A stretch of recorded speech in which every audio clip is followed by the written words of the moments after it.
Good morning, Pathfinders! Today, we are going to learn about the Pathfinder honor knot tying. Ready your ropes and laces!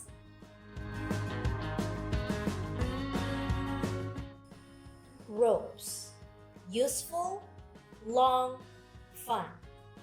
In taking care of ropes, you must keep it clean and coil after use. Return the rope to its rightful place to avoid accidents. When it's wet, dry it before keeping it. There are 4 major types of ropes: Manila, sisal, nylon, and polypropylene. Manila rope is a type of fiber obtained from the leaves of the abaca, a relative of the banana. It is mostly used to make ropes, and it is one of the most durable of the natural fibers, besides true hemp. Manila is a coarse, brown fiber about the same color and feel as a coconut shell. Sisal rope is valued for cordage use because of its strength, durability, ability to stretch, affinity for certain dyestuffs, a resistance to deterioration in salt water. Sisal ropes and twines are widely employed for marine, agricultural, and general industrial use. Sisal fibers are smooth, straight, and yellow and can be long or short. Nylon rope. Nylon rope is often white, but any color is possible.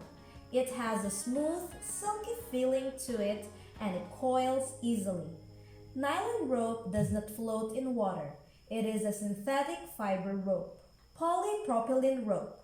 The polypropylene rope is most often yellow, though any color is possible. It is often used in marine applications because it floats in water. The rope is sometimes difficult to tie as it is somewhat stiff and brittle. It is a synthetic fiber rope.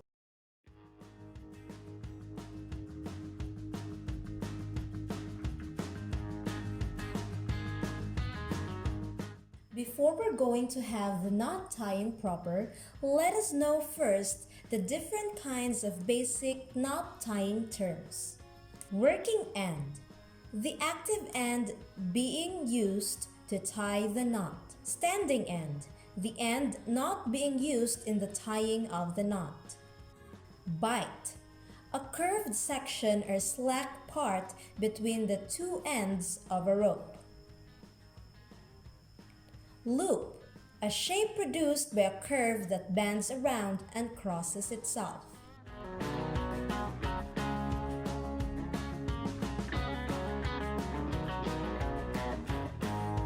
Okay, so to tie the sheep bend, first we just have to make a bight in one of our lines.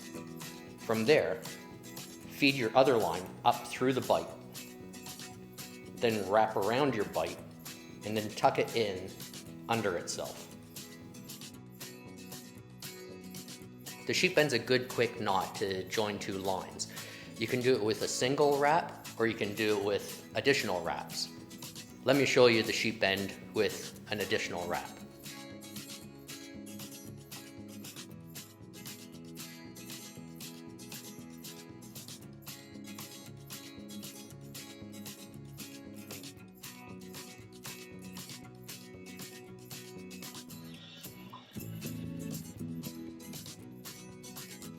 Okay, so now let's have a look again.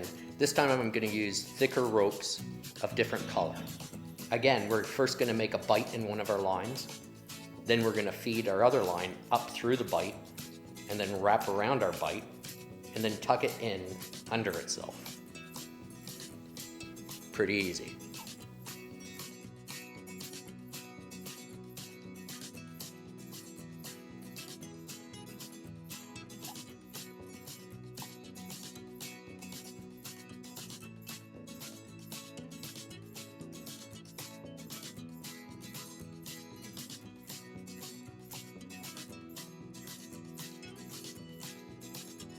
The sheep shank is mainly used to shorten a line without cutting it.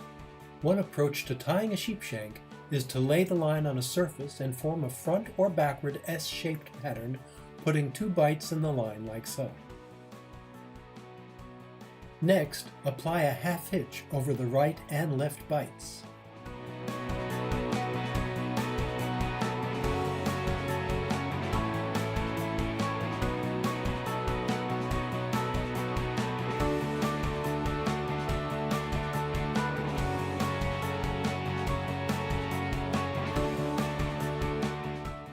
Pull these tight for a temporary configuration that will remain intact as long as strain is maintained on both ends of the line.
The timber hitch is a knot used to attach a single length of rope to a cylindrical object like a stick or a pole.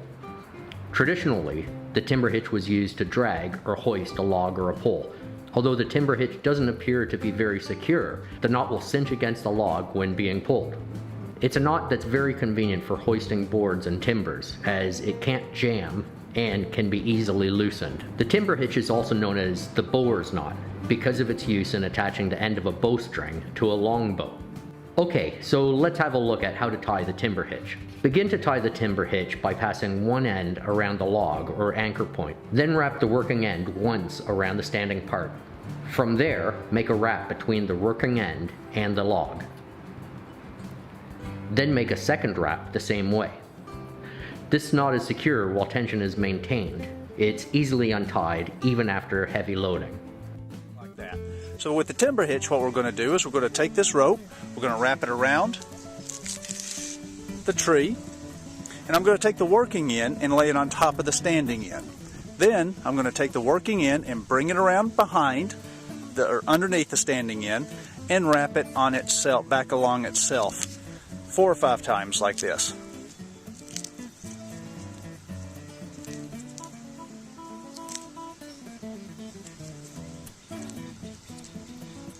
Then I'm going to take it and I'm going to cinch it down tightly.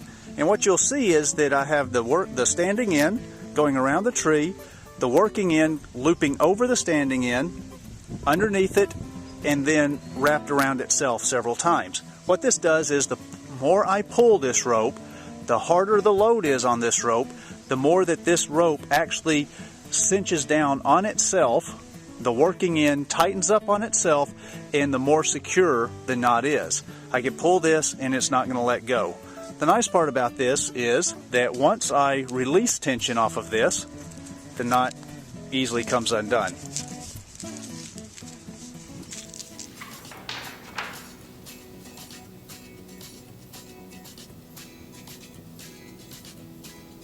The taut-line's a great knot, and it creates an adjustable loop in the end of a rope. It's typically used for securing a tent or tarp lines, and it's an ideal knot for bushcraft and wilderness skills. The taut-line is relatively easy to tie or untie under load, and even after being heavily loaded, it's reasonably easy to release. What's nice about this knot is that it can slide up and down the standing end, but when tightened, it holds securely.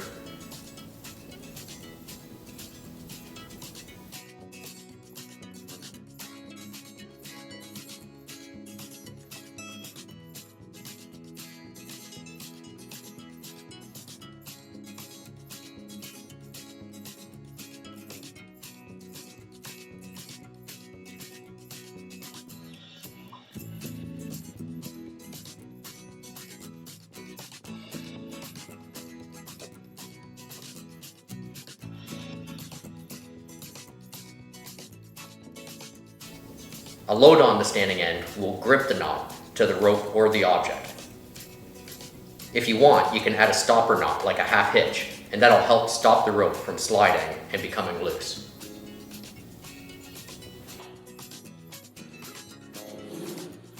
So the carrick bend is a really powerful knot to join two ropes together. Now, when you look at the knot when it's finished, it looks quite complicated, but really, this is very simple. Start by making an underhand loop in your left line with the tail end of your line pointing up. Then make a bite with the rope in your right hand with the tail end pointing down. Now pass your bite over the tail end of your loop so that it's on top of your loop. From there, take the tail working end of your bite and weave it through the loop. Under the first, over the second, and under the third. Now just snug it up tight.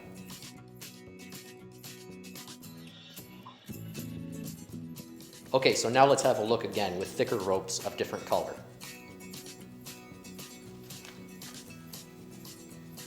Once again, we're going to start by making an underhand loop in our left line with the tail end of our line pointing up.